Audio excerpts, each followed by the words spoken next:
Bonjour, je suis Marc Verret, j'ai 30 ans. Je suis délégué syndical CGT chez EY Associés. Je suis aussi auteur du livre Un cadre en révolte qui sort le 6 mars et qui raconte l'épopée de l'engagement syndical au sein d'un Big Four et d'une multinationale. Conditions de travail de mes rêves, ce serait évidemment un temps de travail qui respecte la vie personnelle, une rémunération qui soit à la hauteur de l'engagement et une reconnaissance évidemment de l'engagement dans l'entreprise et pour les autres.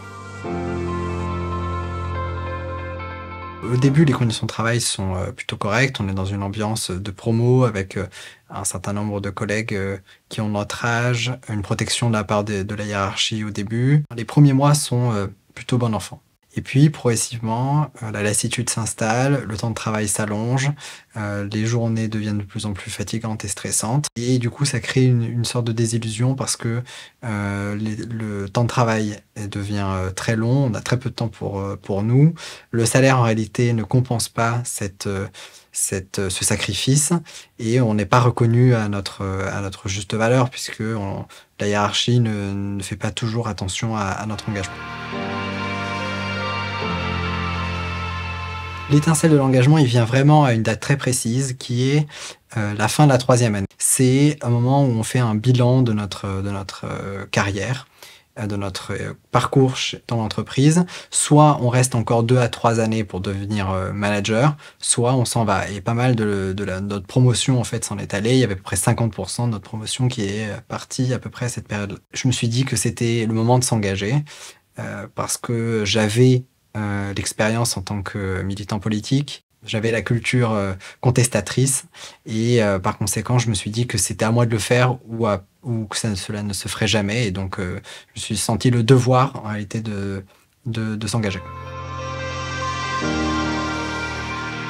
Ce livre est vraiment né de l'idée de se dire qu'il faut témoigner de ce que l'on vit, parce qu'en réalité, nos proches savent à peu près dans nos descriptions de ce que l'on en fait de notre quotidien, mais ils ne savent pas réellement puisque très peu de livres, très peu de témoignages, très peu de films, de documentaires existent sur notre vécu. Donc je pense que c'est primordial qu'il existe un témoignage qui décrypte notre quotidien, d'une part. D'autre part, c'était aussi important de donner des grilles d'analyse de ce qui s'était passé chez EY et de cette espèce d'éruption du combat social dans des organisations qui ne sont pas du tout habituées à ce type de combat. Et puis je pense que c'était très important de construire l'alternative d'une entreprise où les hommes et les salariés ne sont plus aliénés au sein même de leur entreprise, mais de construire une entreprise où les salariés sont vraiment acteurs de leur destin et donc de leur travail.